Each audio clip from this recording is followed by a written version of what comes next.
கர்த்தருடைய நாமத்தினாலே உங்களை வாழ்த்துகிறேன்.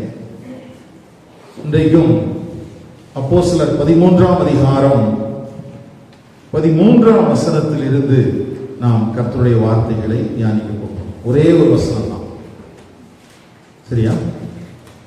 ஒரு 4 பாயிண்ட் இந்த இதுக்குள்ள இருந்து நம்ம பார்க்கிறதுக்கு கர்த்தருடைய ஆவியானவர் நமக்கு உதவி செய்வாராக. அப்போஸ்தலர் 13ஆம் அதிகாரம் 13ஆம் வசனம். மார்க்கு என்கிற யோவானின் பிரிந்து போகுதலும் ஒப்புரவாகுதலும் என்கிற தலைப்பின் கீழாக இந்த கர்த்தருடைய வார்த்தையை நாம் தியானிக்க போகிறோம். கவனியுங்கள். இந்த அப்போஸ்தலர் நடவடிக்கைகள் புத்தகத்தை நீங்க வாசிக்கும் போது சில நேரங்களில் பேதுருவை மையமாக வைத்தே அல்லது பேதுரு மட்டுமே இருப்பது போல எழுதப்பட்டிருக்கும் முதல் 12 அதிகாரங்கள்ல. அடுத்தது 13ல இருந்து 18 வரைக்கும் நம்ம படிக்கும்போது பவுலை மாத்திரமே அங்கே குறிப்பிட்டு சில பகுதிகளில் எழுதப்பட்டிருக்கும். ஆனா இந்த 2 பேரும் தனியாக அல்ல, எல்லா தருணங்களிலும் குழுவாகத்தான் செயல்பட்டிருக்கிறார்கள். இதை நம்ம முதல்ல இந்த அப்போஸ்தலர் நடவடிக்கைகள் புத்தகத்தை படிக்கும் போது வாசிக்கும் போது நம்ம கவனித்துக் கொள்ள வேண்டும், சரியா? சில நேரத்தில் பவுல் மட்டும்தான் பயணிக்கிற மாதிரி அங்கே எழுதிட்டே வருவாரு. ஆனா அங்க பவுல் மட்டும் இல்லை, பவுலோட சேர்ந்து வேறு அநேக ஊழியர்களும் என்ன செய்தாங்க, இருந்தாங்க. அதுல குறிப்பா அந்த புஸ்தகத்தை எழுதின ஆக்கியோன் ஆகிய லூக்கா அவர்களோடு பயணித்துக் கொண்டே தான் வருவார். ஆனா அவர் இருக்கிற மாதிரி அவர் காட்டிக்கவே மாட்டார். சில இடத்துல மட்டும் நாங்கள், எங்கள் அப்படிங்கிற வார்த்தை என்ன செய்யப்பட்டிருக்கும், பயன்படுத்தப்பட்டிருக்கும். சரி, இதெல்லாம் எதுக்காக சொல்றேன்னா, சில நேரத்தில் பவுலும் பர்னபாவும் தானே மிஷினரி ஊழியத்துக்கு போனாங்க, அதுல எப்படி மார்க் வந்தார் அப்படிங்கிற கேள்வி நமக்குள்ள எழும்புவதற்கு இருக்குது, வாய்ப்பு இருக்குது. அப்போ இந்த பவுலையும் பர்னபாவையும் குறிப்பிட்டிருந்தாலும் அவர்கள் மாத்திரமல்ல, அவர்களோடு சேர்ந்து ஒரு டீமா தான் அவங்க என்ன செஞ்சிருக்கிறாங்க, பயணிச்சிருக்கிறாங்க. லூக்கா போயிருக்கிறாரு, மார்க் இருந்திருக்கிறாரு, தீமோத்தேயு இருந்திருக்கிறாரு, தீத்து இருந்திருக்கலாம். இப்படி அநேக அடுத்த கட்ட வாலிபர் ஊழியர்களோடு தான் இந்த பவுலுடைய பயணம், பர்னபாவுடைய பயணம் என்ன செய்தது, இருந்தது. இப்போ நம்ம பவுல் தீமோத்தேயுக்கு எழுதின நிருபத்துல அடுத்த கட்ட தலைவர்களை உருவாக்க வேண்டும் என்கிறதை குறித்து அவர் என்ன செஞ்சிட்டு இருக்கிறார், போதிக்கிறார். இப்ப நம்ம ஊர்ல எல்லாம் என்ன பண்ணுவாங்கன்னா, ஊழியத்துக்கு ஒப்பு கொடுத்தவங்களை பைபிள் காலேஜில் படிக்க வச்சு 3 வருஷமோ 5 வருஷமோ படிச்சுட்டு அதுக்கு பிறகு அவங்க போவாங்க. ஆனா இந்த வேத கல்லூரி இல்லாம ஒரு குறிப்பிட்ட காலத்துக்கு முன்னால எப்படி இருந்துச்சு அப்படின்னு கேட்டீங்கன்னா, ஒரு சபையில் இருக்கிற மூத்த ஊழியனோடு அவர் எங்க போனாலும் அந்த ஊழியம் செய்வதற்கு ஒப்பு கொடுத்தவர்கள் பயணிக்க வேண்டும், சரியா? எத்தனை வருஷம்னா ஒரு 12 வருஷம் 20 வருஷம் ஆகும். அப்போ ஒரு ஊழியனோடு இணைந்து பயணிக்க வேண்டும். அவர் எங்க போனாலும் கூட போகணும், பாட்டு பாடுறதுக்கு தெரியணும் அல்லது பைபிள் படிச்சிருக்கணும் அப்படி எல்லாம் இல்ல. ஊழியம் செய்ய வேண்டும், ஆண்டவருக்கு நான் பிரயோஜனமா இருக்க வேண்டும் என்கிற எந்த மனிதர்களும் உடன் பயணித்துக் கொண்டவே. இன்னைக்கும் சில சபைகள் அப்படிப்பட்ட காரியங்கள் இருக்கிறது. பாஸ்டர் கூடவே இருந்து பாஸ்டரை பார்த்துக்கிறது, அவருக்கு சாப்பாடு கொடுக்கிறது, அவர் கை கழுவுறதுக்கு தண்ணி கொடுக்கிறது, துணி துவைச்சு போடுறது, சபையெல்லாம் கூட்டி பொறுக்கிறது, பாய் போடுறது, இப்படி இந்த வேலைகளை மட்டுமே செஞ்சுட்டே இருப்பாங்க. இது எதுக்காக அப்படின்னு சொன்னா, கர்த்தருடைய காரியங்களை கற்றுக்கொள்வதற்காக. இப்ப பவுல் அப்போஸ்தலருடைய நாட்கள்ல, அந்த ஆதி சபையின் நாட்கள்ல சில இடத்துல பெர்மனண்டா ஒரு 2 வருஷம் தங்கி இருந்தும் சில நேரத்தில் என்ன செஞ்சிருக்கிறாரு, வசனத்தை சொல்லி கொடுத்திருக்கிறார். அதை குறித்து நம்ம பின்னால வர்ற அதிகாரத்துல நம்ம பார்ப்போம். இப்போ இந்த மிஷனரி பயணங்களில் அவர் கூடவே ஒரு கூட்டத்தார கூட்டிகிட்டே போறார். நான் ஏற்கனவே சொன்ன மாதிரி பவுல், பர்னபா, அது இல்லாம லூக்கா இருக்கிறாரு, தீமோத்தேயு இருக்கிறாரு, மார்க் இருக்கிறாரு. இப்படி அநேகரோடு சேர்ந்துதான் அவங்க என்ன செய்யறாங்க, பயணிக்கிறாங்க. அப்போ இதுல இந்த நம்ம இன்னைக்கு தியானிக்க போற அந்த 13ஆம் வசனத்துல பாருங்க, பின்பு பவுலும் அவனை சேர்ந்தவர்களும் பாப்போ பட்டணத்தை விட்டு கப்பல் ஏறி பம்பிலியாவில் இருக்கும் பெர்கே பட்டணத்துக்கு வந்தார்கள். யோவான் அவர்களை விட்டு பிரிந்து எருசலேமுக்கு திரும்பி போனான். இதுல என்னையா நம்ம கற்றுக்கொள்வதற்கு இருக்கிறது அப்படின்னு நீங்க நினைக்கிறதுக்கு வாய்ப்பு இருக்குது. கவனிங்கள். அந்தியோகியா சபையிலிருந்து ஆண்டவர் அழைத்த ஊழியத்தை நிறைவேற்றுவதற்காக கரங்களை வைத்து ஜெபம் பண்ணி அனுப்பிவிட்டாங்க. அப்படி அனுப்பிவிட்ட அந்த டீமுக்குள்ள இப்போ ஒரு மனுஷன் அந்த ஓட்டத்தை என்னால ஃபுல்ஃபில் பண்ண முடியாது அப்படின்னு சொல்லி எங்க போயிட்டான்? எருசலேமுக்கு போறான். இப்போ இந்த எருசலேமுக்கு போவதற்கான காரணம் என்ன? அதெல்லாம் தான் இன்னைக்கு நம்ம என்ன செய்ய போறோம், கொஞ்சம் கவனத்தில் கொள்ள போகிறோம். அப்படி பிரிந்து போன இந்த யோவானுடைய வாழ்க்கை எப்படி ஒப்புரவாகுதலுக்கு நேராக வந்தது?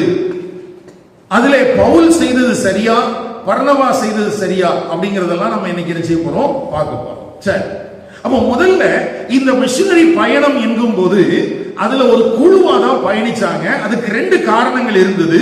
ஒன்று, நான் ஏற்கனவே சொன்னது போல இந்த மூத்த ஊழியர்கள் அடுத்தவர்களுக்கு கற்றுக் கொடுப்பதற்காக இவர்களை கூடவே வைத்திருந்தார்கள். இவங்களை என்ன செஞ்சிருந்தாங்க? கூடவே. இவங்க ஜெயிலுக்கு போனா கூட கூட போனோம். சரியா? வேதத்தை கற்றுக்கொள்வதற்காக, ஊழியத்தை கற்றுக்கொள்வதற்காக பவுல் எங்கெல்லாம் போறாரோ அங்கெல்லாம் யாரும் சேர்ந்து போனோம். ஆமா, அதனாலதான் சில நேரத்தில் சிறைச்சாலையிலிருந்து நிருபங்களை எழுதும் போது லூக்காவும் உங்களுக்கு வாழ்த்தல் சொல்லுகிறான், தீமோத்தேயும் வாழ்த்தல் சொல்லுகிறான் சொல்றார். அப்போ பயணத்துல மாத்திரமல்ல, சிறைச்சாலையிலையும் கற்றுக்கொள்வதற்காக உடன் ஊழியர்கள் இருந்தார்கள். இன்னைக்கு நம்ம இதுல பைபிள் கிளாஸ் நடக்குது 10 மணில இருந்து 2 மணி வரைக்கும். 2 மணி அப்படி ஆகும்போது எல்லாருக்கும் பசி வர ஆரம்பிச்சிடும், அப்படி நெளிய ஆரம்பிச்சிருவாங்க. இதுக்கிடையில 12 மணிக்கு ஒரு இன்டர்வல் இருக்குது, ஒரு டீ பிரேக் இருக்குது. அதுல டீ, வடை, போண்டா, பஜ்ஜின்னு எல்லாம் சாப்பிட்டு அதுக்கு பிறகு ஒரு 1.5 மணி நேரம் தான். 2 மணி ஆன உடனே நமக்கு என்ன செய்ய மாட்டேங்குது, முடியும். ஆனா அன்றைக்கு வேதத்தை கற்றுக்கொள்வதற்காக தொலைதூர பயணங்களிலும் சிறைச்சாலைகளிலும் கூட உடன் இருந்தார்கள். சரியா? ரெண்டாவது காரணம் என்னன்னு கேட்டீங்கன்னா, அன்றைய நாட்கள்ல இந்த நெடுஞ்சாலையில கொள்ளைகள் நடக்கும். இன்னைக்குமே அது நடக்குது. இன்னைக்குமே பாத்தீங்கன்னா வட இந்தியாவில் பகுதியில் போகும்போது லாரியில அவங்க என்ன செஞ்சிடறாங்க, மண்டி ஸ்லோவாகிற நேரத்தில் ஏறி மேலே உட்காந்து எல்லாத்தையும் பிரிச்சு எடுத்துடுறான். அதே மாதிரி தனியா போகும்போது கொள்ளையர்களுடைய கரங்களிலே சிக்கிக் கொள்வதற்கு வாய்ப்பு இருக்கிறதுங்கிறதுனால அன்றைக்கு பயணிக்கிறவர்கள் எல்லாரும் ஒரு குழுவாகத்தான் என்ன செய்தாங்க, பயணித்தார்கள். அப்போ பவுல், பர்னபா 2 பேரை சுட்டிக்காட்டி வேதாகமம் சில காரியங்களை எழுதியிருந்தாலும் அவங்க தனியா அல்ல, ஒரு குழுவா என்ன செய்யறாங்க, பயணிக்கிறாங்க. இதை தெரிந்து கொள்வதற்காக ஒரு சில வசனங்களை உங்களுக்கு காட்டி கொடுக்கிறேன், அப்ப உங்களுக்கு புரியும். பாருங்க, அதே அதிகாரத்தினுடைய 15ஆம் அதிகாரம் 40ஆம் வசனம். அப்போஸ்தலர் 15. பவுலோ சீலாவை தெரிந்து கொண்டு சகோதரராலே தேவனுடைய கிருபைக்கு ஒப்புவிக்கப்பட்டு புறப்பட்டு சீரியாவிலும் சிலிசியாவிலும் திரிந்து சபைகளை திடப்படுத்தினார். நல்ல கவனிங்க, 40ஆம் வசனத்துல எப்படி ஆரம்பிக்குதுன்னா, பவுலும் சீலாவும் பயணிப்பதாக இருக்கிறது. சரியா? ஆனா 41ஆம் வசனத்துல திடப்படுத்தினான்னு ஒருத்தரை மையமா வச்சுதான் எழுதிருக்கு. கவனிச்சீங்களா? 40ல எப்படி இருக்குது, பவுலும் சீலாவும். ஆனா 41ல வரும்போது எப்படிதான் இருக்குது. அப்போ சில இடத்துல ஒரு நபரை மையமாக வைத்து இந்த வசனங்கள் எழுதப்பட்டிருக்கும், மற்ற இடத்துல குழுவாக இருப்பது போல அங்க என்ன செய்யப்பட்டிருக்கும், சொல்லப்பட்டிருக்கும். இது 2வது மிஷனரி பயணத்துல நடந்த காரியம். இன்னொரு வசனத்தை பாருங்க, 16ஆம் அதிகாரம் 19ஆம் வசனம்.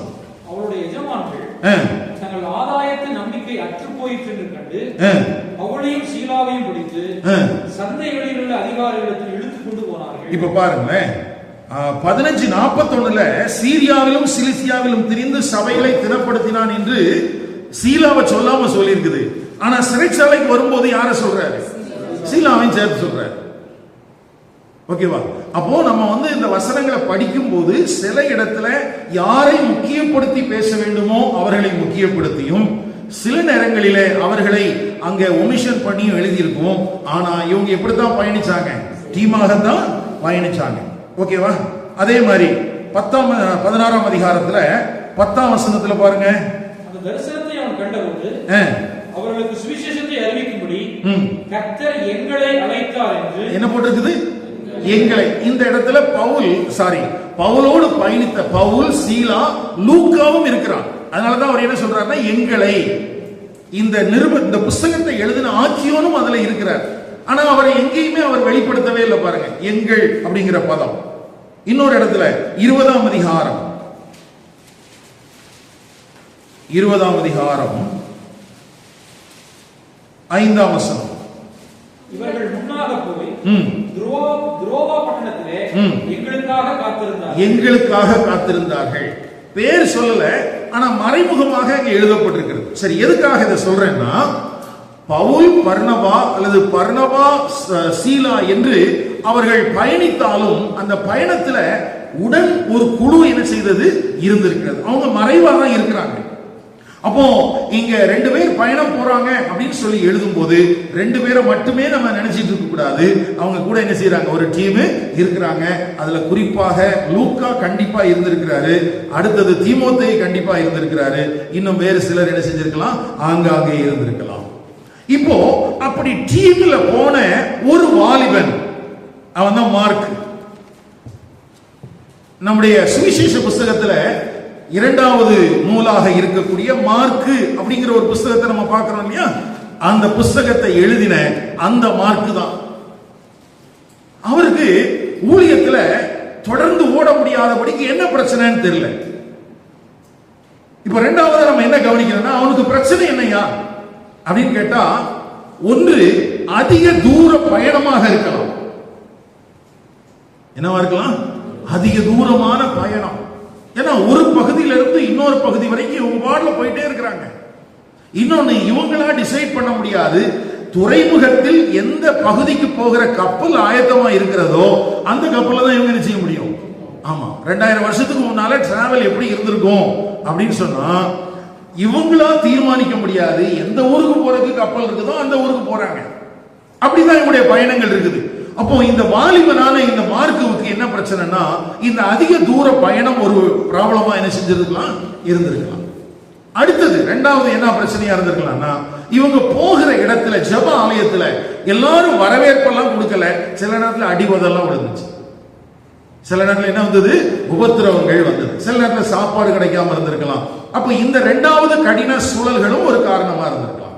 3வதா, இந்த முந்தின பகுதியில பரியேசு அப்படிங்கிற ஒரு மாய வித்தைக்காரனை குறித்து படித்தோம் இல்லையா. அவனுடைய கண்கள் குருடாக்கப்பட்டது. இந்த காரியம் மார்க்குவுக்கு ரொம்ப கஷ்டமா இருந்திருக்கலாம் அப்படின்னு சொல்றாங்க. ஏன்னா இந்த மார்க்கு ரட்சிக்கப்பட்டது பேதுருவின் மூலமாக. யார் மூலமா ரட்சிக்கப்பட்டாரு? பேதுருவின் மூலமாக. பேதுரு அப்போஸ்தலர் நிருபத்தில் எழுதும் போது என் குமாரனாகிய மார்க்கு என்று தன்னுடைய நிருபத்தில் சொல்றார்.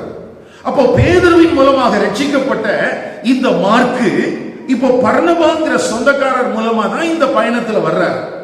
வந்தா பேதுரு ரொம்ப சாஃப்டா அவரை நடத்தி இருக்கிறார்.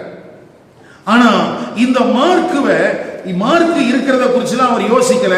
இந்த பரியேசு கண்ணு தெரியாம போட்டுங்கிற மாதிரிலாம் இவர் ஊழியம் செஞ்சதுனால பவுல் மேல இவருக்கு என்ன வரல, ரொம்ப அஃபெக்ஷன்லாம் வரல. அப்ப பரியேசு என்கிற அந்த மாயவித்தைக்காரனுடைய கண்கள் குருடாக்கப்பட்டது மார்க்குவை பாதித்திருக்கலாம். அவன் என்ன நினைச்சிருப்பானா, என்னடா இது கண்களை திறக்கிறதுக்கு ஆண்டவர் ஊழியம் செய்ய சொன்னா இந்த ஆள் என்ன பண்ணிட்டு இருக்கிறான், கண்ணை குருடா போட்டு பண்ணிட்டு இருக்கிறானே. ஏன்னா பேதுரு பிரசங்கிக்கும் போதெல்லாம் என்ன பிரசங்கித்தாருன்னா, இயேசு இப்படி அற்புதத்தை செய்தார், இப்படி காரியங்களை செய்தார்கள் பிரசங்கம் பண்ணும் போது எல்லாம் கண்கள் திறக்கப்பட்டதுதான் இருக்குது. ஆனா பவுல் எடுத்த எடுப்பிலே கண்ணு குருடா போட்டுட்டான். அது இவனை வெகுவாய் பாதித்திருக்கலாம் என்று சொல்கிறார்கள். இதுதான் முக்கியமான காரணமாக இருந்திருப்பதற்கு வாய்ப்பு இருக்கிறது. அடுத்தது 4வதா ஒரு காரணம் என்னன்னா, இப்போ லீடர்ஷிப் சேஞ்ச் ஆயிடுச்சு.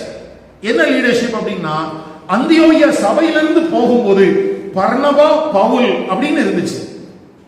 எப்படி இருந்தது? பர்னபா பவுல். பர்னபா அவங்க சொந்தக்காரன், அதனால பர்னபாவுடைய தலைமைத்துவத்துக்கு கீழே மார்க்கு பயணித்துக்கிட்டு இருந்தான். இப்போ டிராவல் பண்ண ஆரம்பிச்ச பிறகு லீடர்ஷிப் மாறிடுச்சு.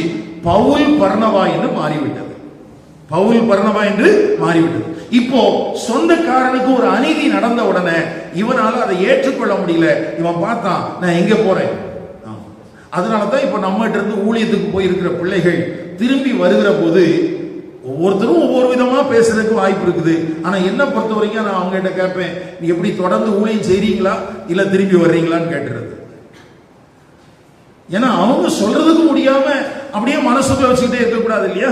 அதனால நானே ஆப்ஷன் கொடுத்துடுறது, நீ எப்படி தொடர்ந்து அங்க ஊழியம் செய்யறியா இல்ல திரும்பி வந்துடுறியா. இப்போ கோபிச்செட்டிப்பாளையத்துக்கு இன்னைக்கு வில்சன் போனோம். இன்னைக்கு அங்க ஜெப வீடு அங்க பிரதிஷ்டை பண்றாங்க. ஆனா அவன்கிட்ட 4 நாளைக்கு முன்னால கேட்டேன், அட்வான்ஸ் எல்லாம் கொடுத்தாச்சு, உண்மையாகவே நீ கோபிச்செட்டிப்பாளையத்துக்கு போறதுக்கு ரெடியா இருக்கிறியா, இல்ல நான் சொல்றேங்கிறதுக்காக போறியான்னு கேட்டேன். அவன் சொன்னா இல்ல அது ரெக்கார்டெல்லாம் நான் பத்திரமா எடுத்து வச்சிருக்கேன், நாளைக்கு திடீர்னு வச்சுட்டு நான் நீங்களா தான் மிரட்டி என்ன அனுப்புனீங்கன்னு சொல்லிடக்கூடாது இல்லையா. அதனால நல்ல கவனிங்க.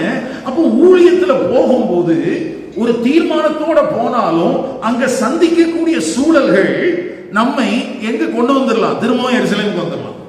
2006ஆம் வருஷத்துல நானும் என்னுடைய மனைவி பிள்ளைகளுமாக பீகாருக்கு போனோம். அப்போ என்ன வழியத்திற்காக நிறைய பேர் வந்திருந்தாங்க, எங்க அப்பா அம்மாவும் வந்திருந்தாங்க. அப்போ எங்க அப்பாட்ட சொன்னேன், நீங்க செத்தா கூட நான் அங்க வரமாட்டேன், நான் பீகார்ல தான் இருப்பேன் அப்படின்னு சொன்னேன். அப்படின்னு சொல்லிட்டு அழுகையோடு எங்களுடைய பயணம் அப்படி ஆரம்பித்தது. எங்களை பொறுத்த வரைக்கும் திரும்பி வரவே கூடாது, இனிமேல் தமிழ்நாடே வேண்டான்னு சொல்லி சட்டிப்பட்டி எல்லாம் கட்டிட்டு போயாச்சு. ஆனா 2006 முடிஞ்சது, அதுக்குள்ள எப்படா தமிழ்நாட்டுக்கு போலாங்கிற மாதிரி ஆயிடுச்சு. 2007ஆம் வருஷத்தினுடைய கடைசி பகுதியில எங்க வந்துட்டோம், இந்த சுவத்துல அடித்த பந்து திரும்பி வரும்னு சொல்லுவாங்க இல்லையா, அதுக்கு நான் தான் பெரிய எக்ஸ்ட்ரா. தமிழ்நாட்டுக்கு வரவே கூடாதுன்னு போனேன், எல்லாத்தையும் எடுத்துட்டு போயாச்சு. ஆனா அங்க இருக்க முடியல, இங்க வந்தாச்சு. இப்ப என்ன பண்றது? கவனிங்க. அப்ப ஊழியத்துல சந்திக்கக்கூடிய சில பிரச்சனைகள் சில நேரங்களில் தொடர்ந்து பயணிப்பதற்கு ஏதுவில்லாமல் போய்விடுவதற்கு என்ன இருக்குது, வாய்ப்பு இருக்குது. சரி, அதே மாதிரிதான் இந்த மார்க்கு என்கிற வாலிபனுக்கும் இவர்களோடு பயணிக்கிறதுக்கும் முடியல. இப்ப எங்க போயிட்டான், எருசலேமுக்கு போயிட்டான். இந்த எருசலேமுக்கு போனதோட அவன் காணாம போயிருந்தானா பிரச்சனை இல்லை, அவன் என்ன பண்ணிட்டான்னா திரும்ப வெளியே வந்துட்டான். 2வது மிஷனரி பயணத்துல இந்த மிஷனரி டீமே 2ஆ உடைஞ்சிருச்சு. காரணம் யார் தான், இந்த மார்க் தான். அதனால தான் இன்னைக்கு நம்ம ஒரு செய்தியாவே தியானிக்கிறோம். கவனிங்கள். இப்போ மார்க்கு ஏதோ ஒரு காரணத்தினால போயிருக்கலாம்னு சொல்லி 4 காரணமாக இருக்கலாம் சொல்லி உங்களுக்கு சொன்னேன். 1 அதிக தூர பயணம், 2 சந்தித்த உபத்திரவங்கள், 3 பரியேசுடைய கண்கள் குருடானது, 4 தலைமைத்துவத்தில்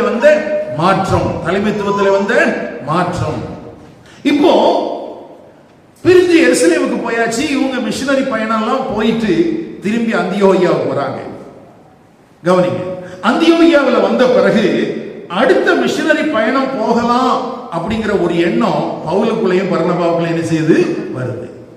அப்போ இந்த சொந்தக்காரர் பர்னபா அவர் என்ன சொன்னாருன்னா, யாரை கூட்டிட்டு போலான்னாரு. ஆமா, வாசிங்க 15ஆம் அதிகாரம். அப்பொழுது வசனம் சொல்லியா 38. பவுலோ இல்ல 37 வாசிங்க. அப்பொழுது பர்னபா என்பவன் ஆமா, பர்னபா அவனுடைய இனத்தானா இருக்கிறதுனால மார்க்குவை கூட்டிட்டு போவான் 2வது மிஷனரி ஜேர்னில அப்படின்னு சொல்றார். பவுலோ அவன் கம்பளியா நாட்டிலே நம்மை விட்டு பிரிந்து நம்மோட கூட ஊழியத்துக்கு வராததினாலே அவனை அழைத்து கொண்டு போக கூடாது என்றார். ஆமா, பவுல் சொன்னாரா அதெல்லாம் முடியாது, அவன் ஏற்கனவே நம்மளை விட்டு எருசலேமுக்கு போனாலும் திரும்பி அவனை என்ன செய்யக்கூடாது, கூட்டு போக கூடாது. இதை பற்றி 39 இதை பற்றி அவர்களுக்குள்ளே கடும் கோபம் கொண்டபடியினால் அவர்கள் ஒருவரை ஒருவர் விட்டு பிரிந்தார்கள். பர்னபா மார்க்குவை கூட்டிக் கொண்டு கப்பல் ஏறி சீப்புரு தீவுக்கு போனார். பாருங்க, பர்னபா எங்க போயிட்டாருன்னா மார்க்குவை கூட்டிட்டு சீப்புரு தீவுக்கு போயிட்டார். பவுல் என்ன பண்ணாருன்னா சீலாவை தெரிந்து கொண்டு அவர் என்ன பண்ணாரா, இன்னொரு பக்கத்துல போயிட்டார். இப்போ யார் செஞ்சது சரி? பவுலுடைய நிலைப்பாடு என்ன?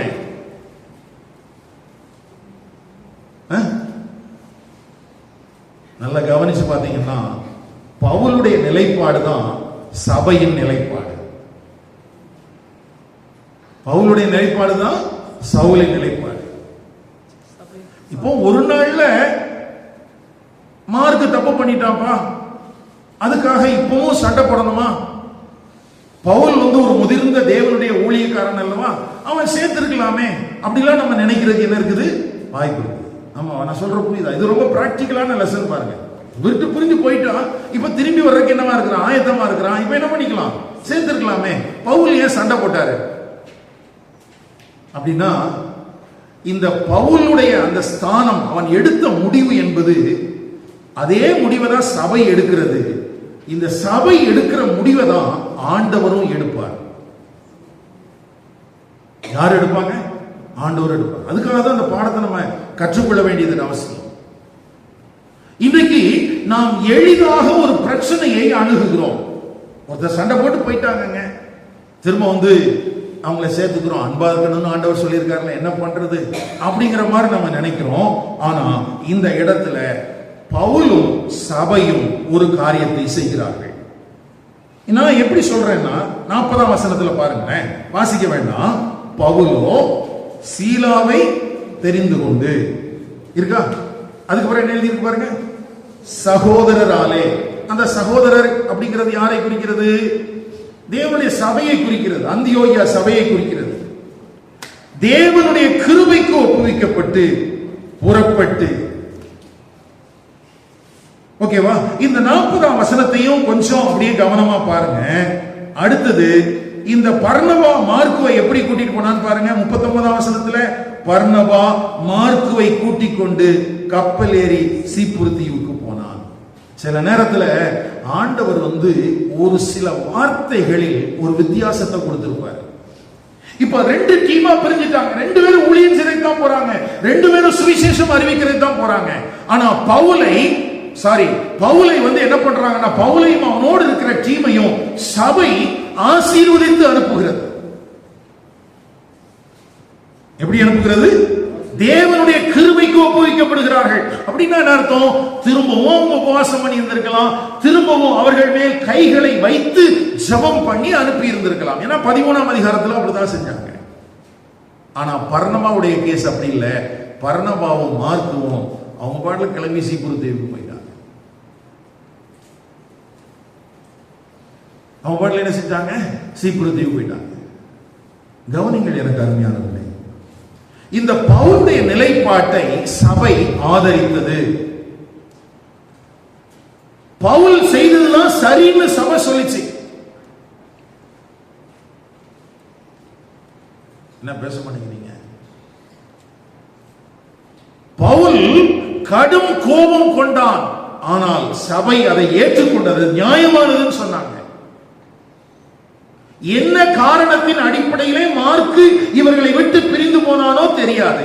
ஆனால் அது எழுதப்படவே இல்லை. நம்ம யூகத்துல தான் நம்ம யோசிக்கிறோம். ஆனா என்ன காரணமா இருந்தாலும் பவுல் எடுத்த நிலைப்பாட்டை அங்கே சபை ஏற்றுக்கொண்டது, அதை அங்கீகரித்தது. ஏனென்றால் அதுவே தேவனுடைய நிலைப்பாடும் கூட. அதுவே தேவனுடைய நிலைப்பாடு. ஏன்னா இந்த அந்தியோகியா சபையில 2 பேருமே சொல்லியிருப்பாங்க. யாரு?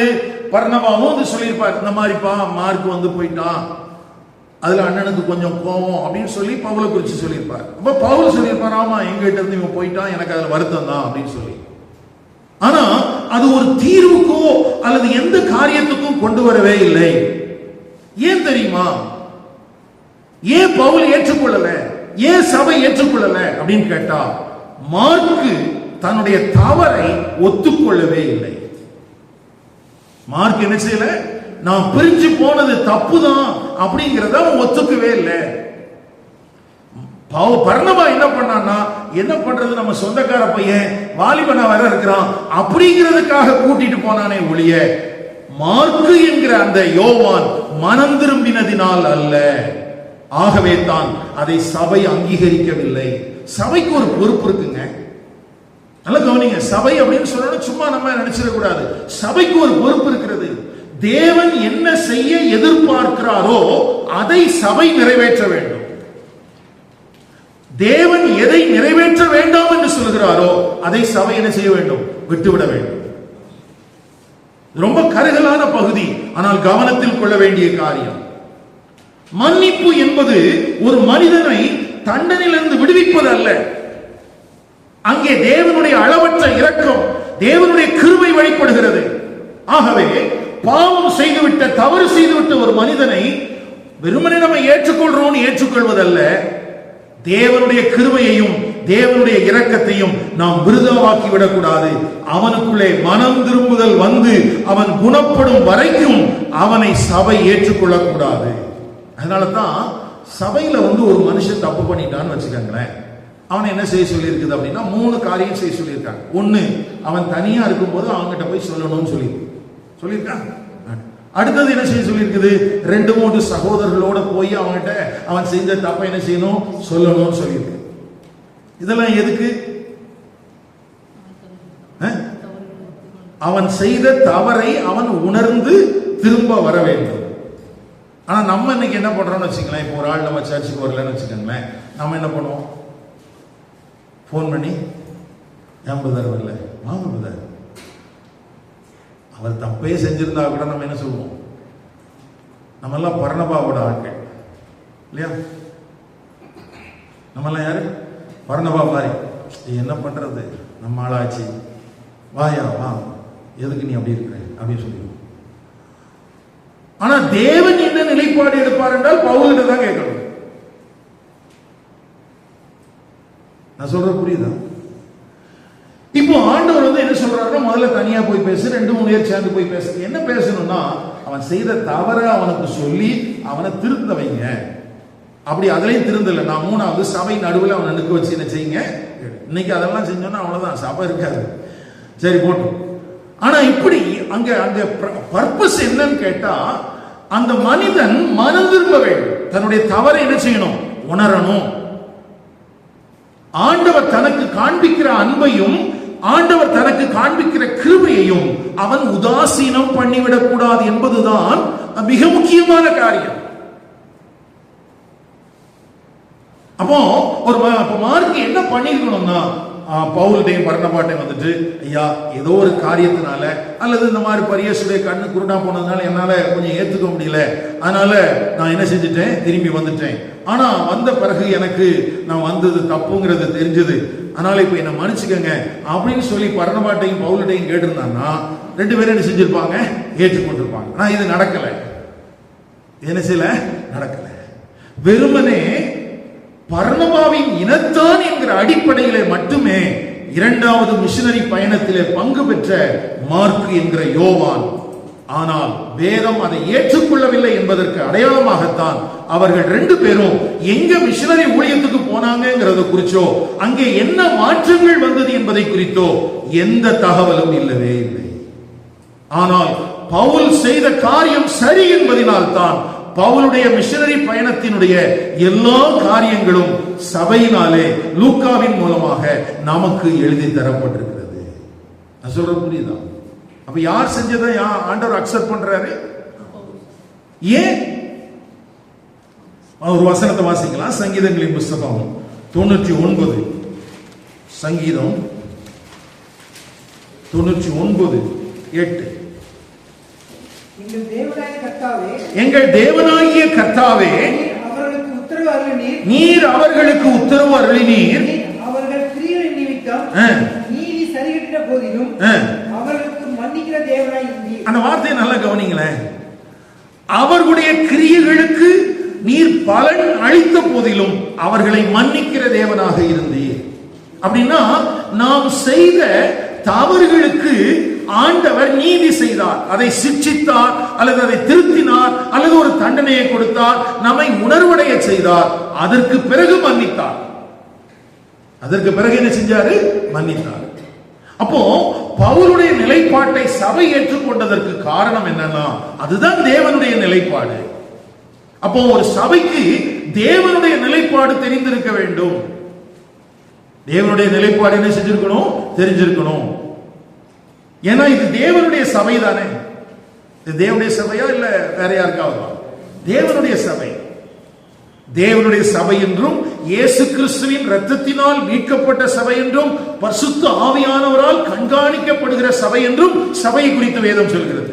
இந்த வார்த்தையெல்லாம் நல்லா கவனிச்சுக்கணும். சபைனா என்ன? சபை எப்படி இருக்குது? இது என்னது? தேவனுடைய சபை. அடுத்தது இயேசு கிறிஸ்துவின் இரத்தத்தினால் மீட்கப்பட்ட சபை. அடுத்தது பரிசுத்த ஆவியானவராலே கண்காணிக்கப்படுகிற சபை. அப்போ இங்க ஒருத்தர் ஊழியக்காரரா இருக்கிறதுனால அவருடைய சபையா மாறிறாரு. சபை யாருடையது? தேவனுடையது. இதற்காக விலைக்கிரயம் செலுத்தினது இயேசு கிறிஸ்து. இதை கண்காணிக்கிறவர் யார்? பரிசுத்த ஆவியானவர். தேவனுக்கு வேலைக்காரனாக ஆண்டவர் சில மனிதர்களை வைத்திருக்கிறார். அப்ப அந்த வேலைக்காரனுடைய நிலைப்பாடு எப்படி இருக்கணும்னா, தேவனுடைய நிலைப்பாடு தான் அந்த வேலைக்காரருடைய நிலைப்பாடா இருக்க வேண்டும். கவனிங்கள், சில நேரங்களில் நாம் தவறுகிற போது, சில மனிதர்கள் தவறுகிற போது பர்னபாவை போல நாம் அவர்களுக்கு கொஞ்சம் இரக்கம் காண்பிப்பது உண்மைதான், இரக்கம் காண்பிப்பது உண்மைதான்.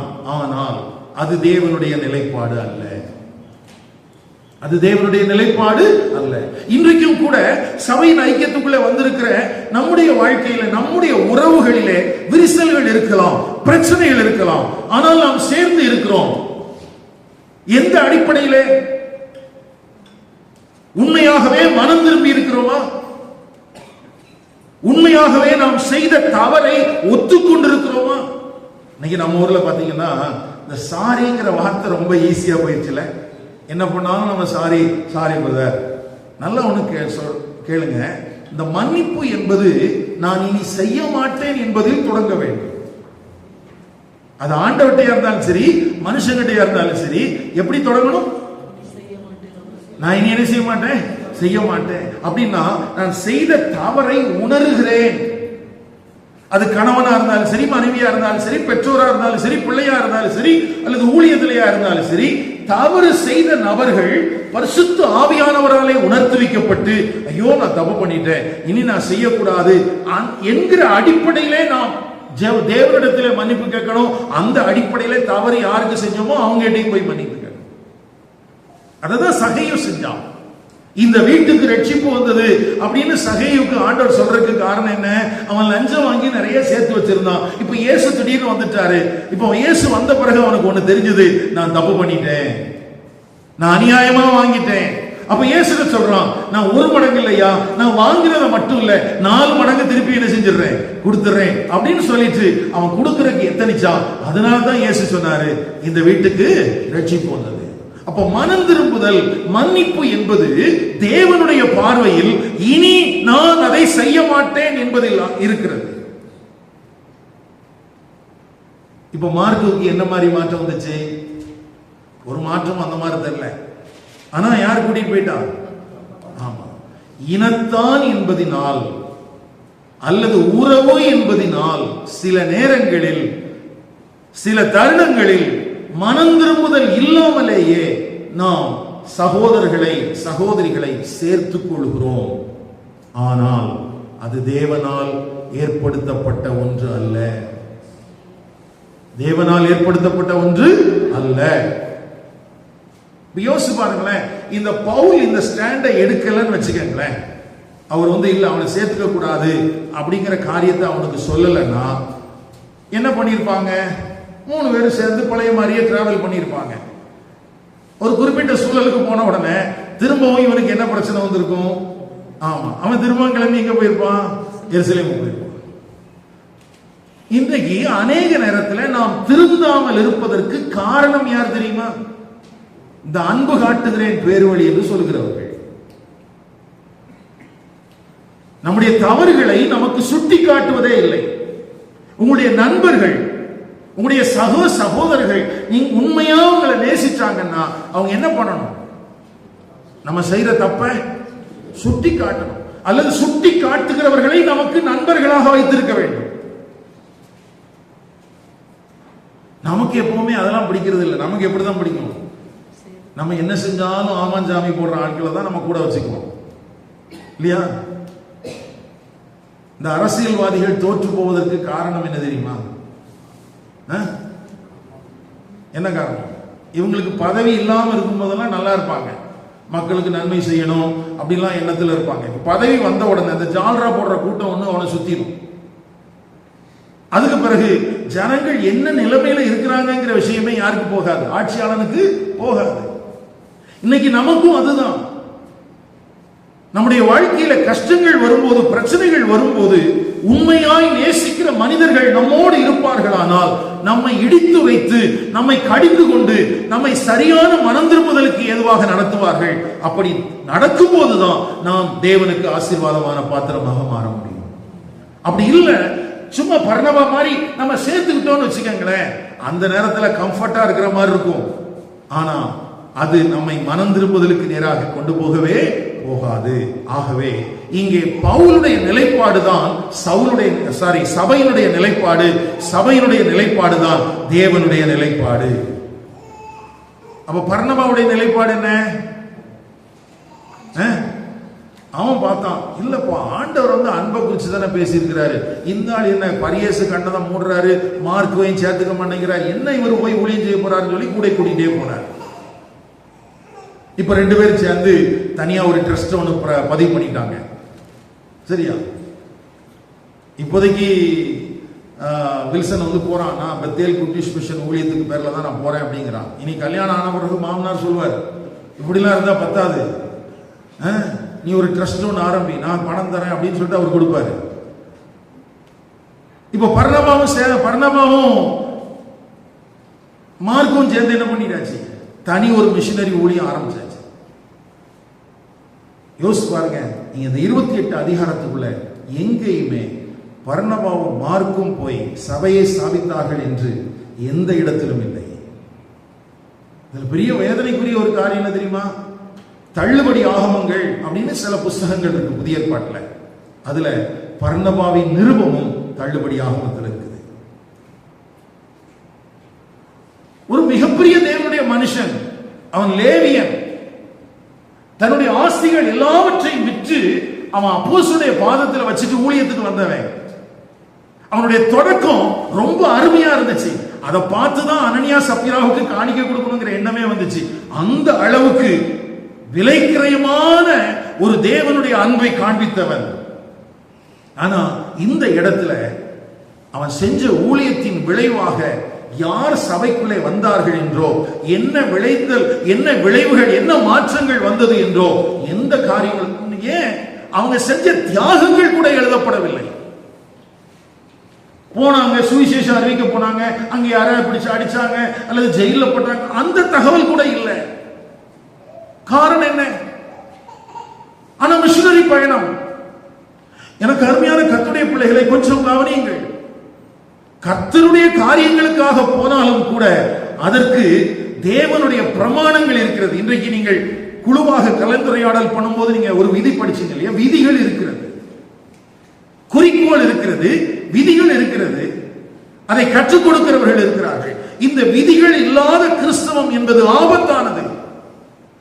நீங்க இந்த அப்போஸ்தலர் 15ஆம் அதிகாரத்துக்கு பிறகு 28ஆம் அதிகாரம் வரைக்கும் அவன் கடந்து போன எல்லா பட்டணங்களிலும் தேவனுடைய சபைகளை ஸ்திரப்படுத்தினான் என்று இருக்கிறது.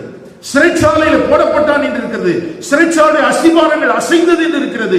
பவுலும் சீலாவும் பாடி துதித்த போது ஆண்டவர் பிலிப்பி பட்டணத்தின் சிறைச்சாலை என்ன செஞ்சாரு? அசைத்தார். ஆனா இந்த மார்க்கும் பர்னபாவும் போன இடத்துல ஒன்றும் இல்லை. யோசிச்சு பாருங்களேன், தான் கூட சேர்ந்த ஒரு குரூப் ஊழியத்தில் பெரிய மாற்றங்களை அனுபவிக்கிறார்கள். ஆண்டவர் அவர்களுக்கு மத்தியிலே கிரியைகளை நடப்பிக்கிறார்.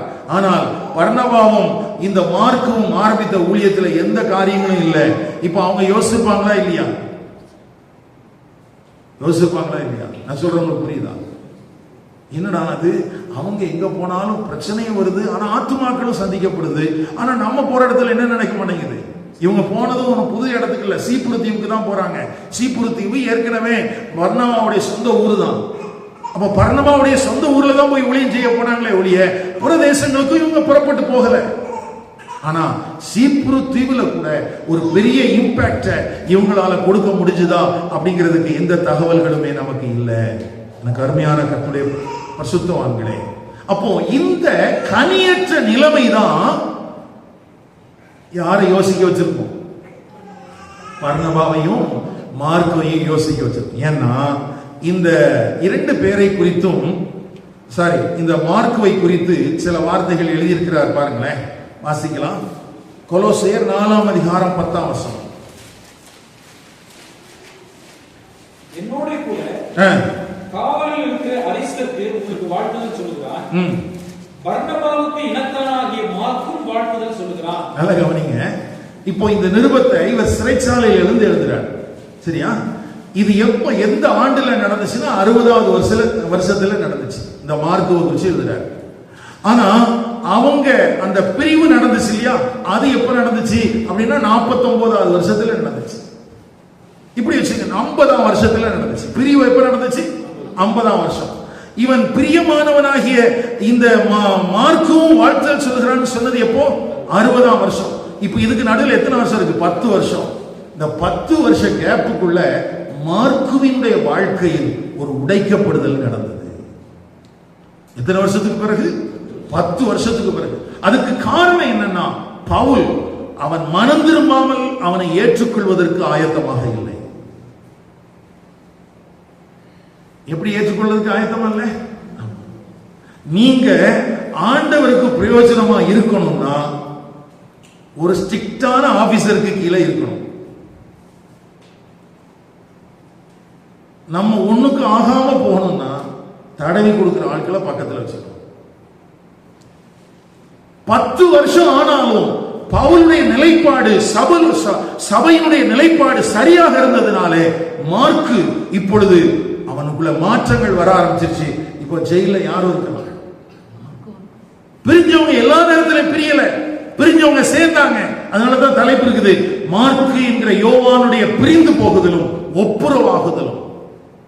இது ரொம்ப நேரம் எடுத்துச்சு, உடனடியாக நடக்கவில்லை, அது நடந்துச்சு. அடுத்தது பிலமோன் நிருபம். ஒரே ஒரு அதிகாரம் மாத்திரம் இருக்கிற பிலமோன் நிருபம் 24ஆம் வசனம். என் உடன் வேலையாட்களாகிய மார்க்கும் அரிஸ்தர்க்கும் தேமாவும் லூக்காவும் உமக்கு வாழ்த்துதல் சொல்லுகிறார்கள். இப்ப பாருங்களேன், அதுல 3 பேர் ரொம்ப முக்கியம். ஏன்னா ரொம்ப ஃபெமிலியரான ஆட்கள். மார்க்கு, தேமா, லூக்கா. சரியா? மார்க்கு பாதியில ஓடி போயிட்டு திரும்பி வந்தவன். மார்க் யாரு? பாதியில போயிட்டு திரும்பி வந்தவன். தேமா யாரு? ஓடி போனவன், திரும்பி வரவே இல்லை. லூக்கா யாரு? உண்மையாய் கடைசி வரைக்கும் விசுவாசமாய் இருந்தவன். யோசிச்சு பாருங்களேன், ஒரு சிறைச்சாலையில யாரெல்லாம் கூட இருக்கிறாங்க? நான் ஆரம்பத்தில் சொன்ன மாதிரி சிறைச்சாலையில கூட கற்றுக்கொள்வதற்காக ஒரு கூட்டம் இருக்கிறது. அதுல யாரெல்லாம் இருக்கிறான்? மார்க்கு, தேமா, லூக்கா, அரிஸ்தருக்கு இருக்கிறான். ஆனா அவனை குறித்து நமக்கு அதிகமான தகவல்கள் இல்லை. மார்க்கு பாதியில இடையில பிரிஞ்சு போய் திரும்பி வந்தவன். அடுத்து தேமா இப்பிரபஞ்சத்தின் மேல் ஆசை வைத்து என்னை விட்டு பிரிந்து போய்விட்டான், தெசலோனிக்கே போயிட்டான். அவனை குறித்து பின்னாட்கள் எழுதுறாரு. லூக்கா கடைசி வரைக்கும் அவரோடு கூட என்ன செஞ்சான்? இருந்தான். 3 பேர் இருந்தாங்க. 3 பேர் 3 கேட்டகரி. அடுத்து இன்னொரு வசனம், 2 தீமோத்தேயு 4ஆம் அதிகாரம் 11ஆம் வசனம். லூக்கா மாத்திரம் என்னோடு இருக்கிறான், மார்க்கை உன்னோட கூட்டிக் கொண்டு வா. லூக்கா எல்லா காலத்திலையும் கூடவே இருக்கிறான். மார்க்கு இல்ல, மார்க்குவை கூட்டிட்டு வா, ஊழியத்தில் அவன் எனக்கு பிரயோஜனம் உள்ளவன். இதை சொல்லும் போது, அவர் எழுதும் போது 67ஆவது வருஷம். எத்தனாவது வருஷம்? 67ஆவது வருஷம். நடந்த சம்பவம் பிரிஞ்சது எப்போ? 50. 17 வருஷம் ஆச்சு.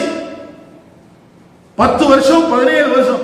அப்போ இந்த ரெஸ்டோரேஷன் பீரியட் என்கிறது ரொம்ப கஷ்டமா இருந்துச்சு. நம்ம பைபிள் அப்படியே மேலோட்டமா படிச்சுட்டு போயிடுறோம் பாருங்க. பர்னபா எடுத்த நிலைப்பாட்டை பவுல் சம்மதித்திருப்பான் என்றால் மார்க்கு சுவிசேஷ புஸ்தகத்தை எழுதியிருக்க முடியாது. சுவிசேஷ புஸ்தகத்தை என்ன செஞ்சிருக்க முடியாது? எழுதியிருக்க முடியாது. அப்போ சில நேரத்தில் ஆண்டவர் எதற்காக நம்மை ஒரு கடினமான சூழலின் வழியாக நடத்துகிறார் என்பதை குறித்து நாம் அறிந்திருக்க வேண்டிய அவசியம் உண்டு. இப்படி ஒரு இல்லுஸ்ட்ரேஷன் படிச்சேன், உண்மையா என்னன்னு எனக்கு தெரியாது. எலும்புகள் உடைந்த பின்பு அதை ஒட்ட வைக்கும் போது முன்பு இருந்ததை காட்டிலும் அதிக பலத்தோடு இருக்கிறது என்று சொல்கிறார்கள். டாக்டர் தான் கேட்கணும். எலும்பு உடைஞ்ச பிறகு திரும்ப ஒட்ட வச்சா அந்த ஒட்ட வச்சது எப்படி இருக்குமாமா? முதல்ல இருந்ததை விட ஸ்ட்ராங்கா இருக்குமாமா. பிரிந்த உறவுகள் உண்மையான மனம் திரும்புதலின் அடிப்படையில் இணைந்தால் முன்பை காட்டிலும் பலம் உள்ளதாக இருக்கும். தோல்வி என்பது நிரந்தரமானது அல்ல. தோல்விக்கு மத்தியிலே நாம் என்ன செய்ய வேண்டும் என்பதுதான் மிக முக்கியமானது. நான் சொல்றவங்களுக்கு புரியுதா? தோல்வி என்பது நமக்கு வராது என்று வேதம் சொல்லவே இல்லை. தோல்வி வரலாம், ஆனால் அந்த தோல்விக்கு மத்தியில் நான் என்ன கற்றுக்கொள்ளுகிறேன் என்பது மிகவும் முக்கியம். நான் ஊழியத்துக்கு வந்த உடனே முதல் பிரசங்கம் பண்ணேன் 1 சாமுவேல் 7ஆம் அதிகாரம். என் வாழ்க்கையில கடினமான ஒரு பிரசங்கம். 20 நிமிஷம் தான் எனக்கு டைம் கொடுத்தாங்க. அது ஒரு ரிஃபார்மேஷனை கொண்டு வந்துச்சு. இவ்வளவு நல்ல பிரசங்கத்தை பண்ணியிருக்கிறான், ஏன் அவனுக்கு 40 நிமிஷம் கொடுக்கல அப்படின்னு சொல்லி உடனே சண்டையே வந்துருச்சு எங்க சர்ச்சில். சரியா? அந்த 1 சாமுவேல் 7ஆம் அதிகாரத்துல என்ன தெரியுமா சம்பவம் எழுதப்பட்டிருக்குது? பெலிஸ்தியர்களுக்கு விரோதமாக இஸ்ரவேலர்கள் யுத்தம் பண்ணுகிறார்கள், தோற்று போய்விட்டார்கள். என்ன செஞ்சிட்டாங்க? தோத்துட்டாங்க. இப்ப என்ன பண்றது தெரியல. அப்போ கலங்கி கொண்டு போய் இருக்கிறார்கள். அப்பொழுது சாமுவேல் என்கிற அந்த நியாயாதிபதி வருகிறான். அவர் ஒரு காரியத்தை ஆண்டவர்கிட்ட கேட்க விசாரிக்க சொல்றாங்க, ஏன்பா எங்களுக்கு தோல்வி வந்துச்சு? அவன் சொல்றான், இதெல்லாம் உங்ககிட்ட இருந்து ரிமூவ் பண்ணுங்க, இதெல்லாம் உங்ககிட்ட இருந்து கரெக்ஷன் பண்ணுங்க அப்படின்னு சொல்லி அவர் சொல்ற காரியம் எழுதப்பட்டிருக்குது. பாருங்க 1 சாமுவேல் 7ஆம் அதிகாரம் 3ஆம் வசனம்.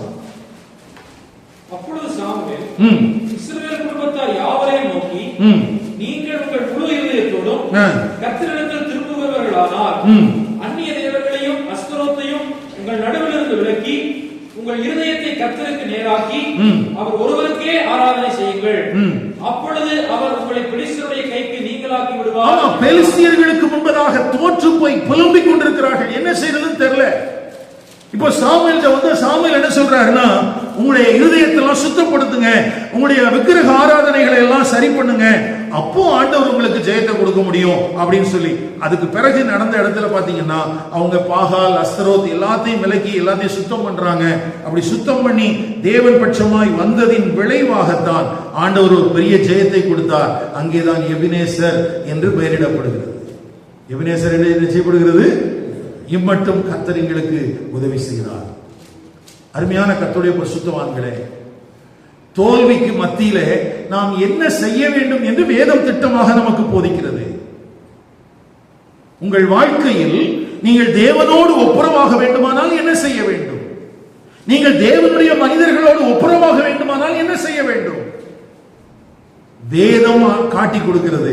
நான் அப்படி நினைக்கிறேன். பவுலுடைய நிலைப்பாடு என்ன, சவுலுடைய சபையினுடைய நிலைப்பாடு என்ன, தேவனுடைய நிலைப்பாடு என்ன, பர்னபாவுடைய நிலைப்பாடு என்ன, இப்படி 4 விதத்துல நீங்க பிரிச்சு பாத்தீங்கன்னா பவுலுடைய நிலைப்பாடும் சபையினுடைய நிலைப்பாடும் தேவனுடைய நிலைப்பாடும் ஒன்றாக இருந்தது. பர்னபா எடுத்த நிலைப்பாடு மட்டும்தான் கொஞ்சம் மாற்றமா இருந்துச்சு. ஆனால் பின்னாட்களில் அதை அவர்களுக்கு உணர்த்தி இருக்க வேண்டும். ஆகவே தான் திரும்பவும் இந்த மார்க்கு என்கிற பர்னபாவின் இனத்தான் பிரயோஜனம் உள்ளவனாக மாறியிருந்தான். இப்ப இந்த வார்த்தைகளை கேட்கிற உங்கள் வாழ்க்கையில நீங்கள் தோற்று போன இடம் எது? நீங்கள் பிரிந்த இடம் எது? அது தேவனை விட்டாக இருக்கலாம், அல்லது தேவனுடைய மனிதர்களை விட்டாக இருக்கலாம். உறவு சரியான விதத்தில் பேணப்படாமல் இருப்பதற்கு காரணம் என்ன? அதற்கு தடை என்ன? சிலர் பாருங்களேன், இன்னைக்கெல்லாம் எனக்கு ஒரு குடும்பத்தை தெரியும், 20 வருஷத்துக்கு மேல கணவன் மனைவி பேசாமலே ஒரு வீட்டுக்குள்ள இருக்கிறாங்க. எத்தனை வருஷமா? 20 வருஷமா. தினமும் கணவன் வீட்டுக்கு வர்றாரு, படுக்கிறாரு, அங்கதான் சாப்பிடுறாரு, அங்கதான் துணியெல்லாம் தேய்ச்சி அயன் பண்ணி எல்லாம் வைக்கிறாங்க, அங்கதான் வந்து குளிக்கிறாரு, ட்ரெஸ் எல்லாம் போட்டுக்கிறாரு, அங்கதான் ட்ரெஸ் பண்ணிட்டு எல்லாத்தையும் வெளியில போறாரு, திரும்ப வர்றாரு. இந்த மனைவி அங்கதான் இருக்கிற, ஒரு வார்த்தை பேசுறது இல்லை. காரணம் என்ன? என்ன காரணம்? ஈகோல நான் தப்பு செஞ்சிட்டோமா, என்ன மன்னிச்சுக்க, என்னை ஏற்றுக்கோன்னு சொல்றதுக்கு கணவனுக்கும் முடியல. சரி, அவனை சரிப்படுத்த வேண்டும் என்கிறதுல மனைவியும் ஆயத்தமாக இல்லை. கணவன் மனைவிக்குள்ளே உறவு இல்லை, பெற்றோர் பிள்ளைகளுக்குள்ளே இல்லை, சபையில ஊழியனுக்கும் விசுவாச பிள்ளைகளுக்கும் இல்லை. ஆனா நம்ம ஆண்டவருடைய பிள்ளைகள். ஆண்டவர் எங்கூட பேசுறாரு. எப்படி பேசுறாரு? மனம் திரும்புதலை குறித்து பேசாத தெய்வம் வேற காரியங்களை குறித்து பேசுகிறாரா? பர்னபா மார்க்கு என்கிற அந்த மிஷனரி டீமை கூட ஆண்டவர் அங்கீகரித்ததாக வேதாகமத்தில் சான்றுகள் இல்லை. எனக்கு அருமையான கர்த்தருடைய பிள்ளைகளே, ஊழியம் செய்தது உண்மை, மிஷனரிகளாக புறப்பட்டு போனது உண்மை. ஆனால் மனம் திரும்புதல் என்கிற ஒன்று மார்க்குவுக்குள் வருகிற வரைக்கும் அவர்களுடைய ஊழியம் தேவனுடைய ராஜ்யத்தின் பணிகளுக்கு பிரயோஜனமா இல்லை. என்ன செய்யணும்னா, நாம் எந்த இடத்திலே தவறி இருக்கிறோமோ அந்த தவறுதலை நாம் ஒத்துக்கொள்ள வேண்டும். இல்லையா? இப்ப நம்ம சாமுவேல் சொல்றாரு, என்ன சொல்றாரு?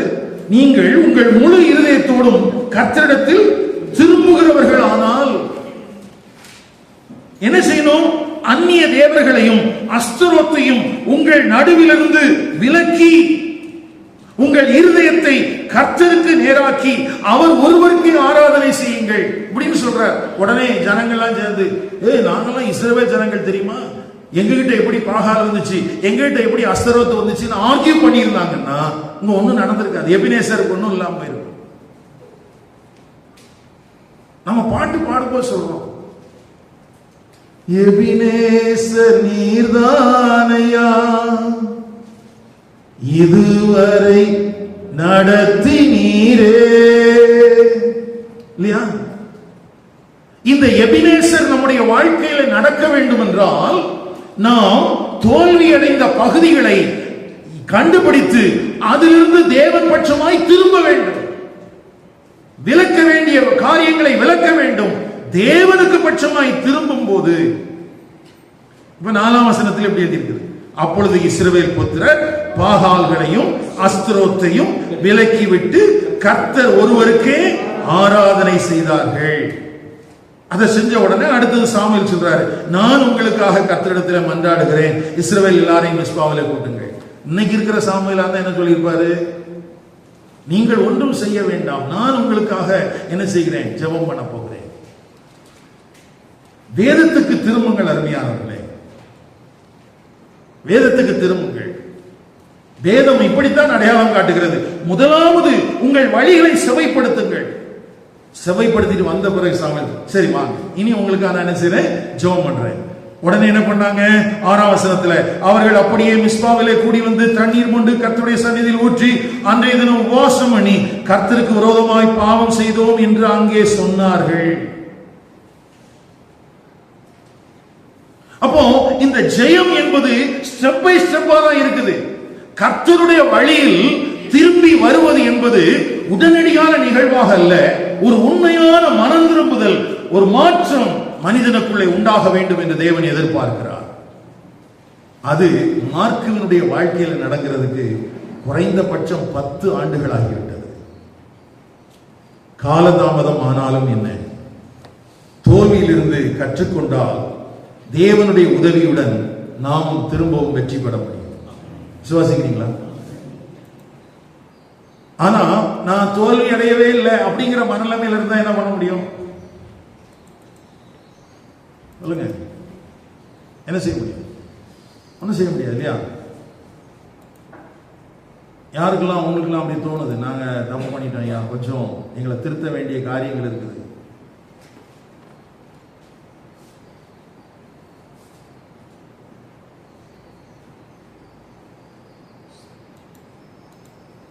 அப்படி ஏதாவது உங்களுக்கு தோணுதா? யார்கிட்டயாவது ஒப்புரவாக வேண்டி இருக்குதா? நாம் செய்த தவறு அப்படின்னு தெரிஞ்சதுன்னா நாம என்ன செய்வோம்? ஒப்புரவாகும். 2019ஆம் ஆண்டுல எனக்கு ஞானஸ்தானம் கொடுத்த ஒரு ஊழியரை பார்ப்பதற்காக நான் போய் நின்று கொண்டிருந்தேன். ஓசூர்ல ரொம்ப வருஷமா நான் அவரை பார்க்கல, பார்த்தேன், பேசல. ஒரு முறை நான் தான் அவருக்கு வழியெல்லாம் காமித்தேன். ஆனால் நான் யாருங்கிறத அவர்கிட்ட சொல்லவே இல்லை. ஏன்னா எனக்கு அவருக்கு மேல கோபம் இருந்துச்சு. என்னை நேசித்த அருமையான கர்த்தருடைய ஊழியக்காரர் இன்றைக்கு ஜீவனோடு இல்லை.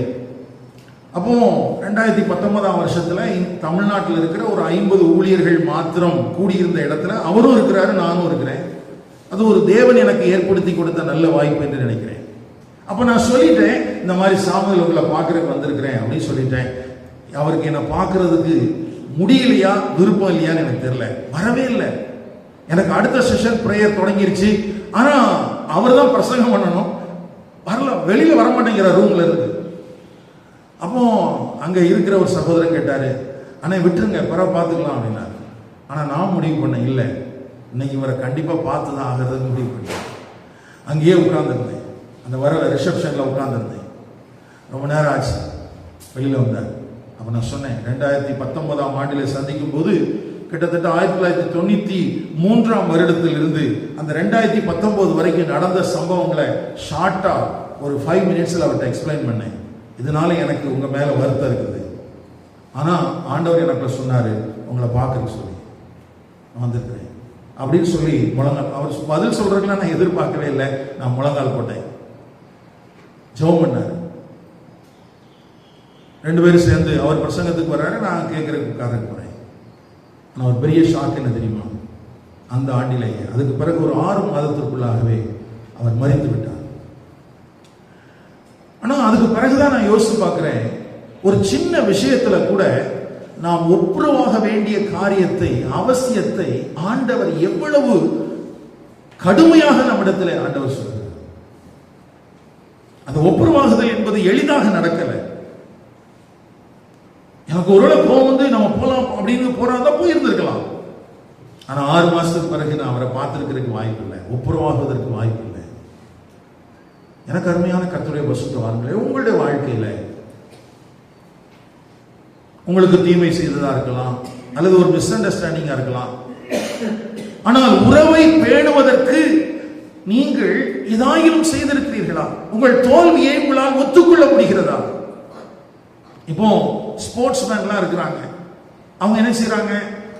விளையாட்டுல நிறைய ட்ரெயின் ஆகிறான். இந்த முறை நாங்க இந்தியாவுக்காக ஜெயிச்சிருவோம் அப்படின்னு சொல்லி தான் போறாங்க. ஆனா தோத்துட்டு வந்துடுறான். இப்ப என்ன பண்றான்? விட்டுறானா உடனே?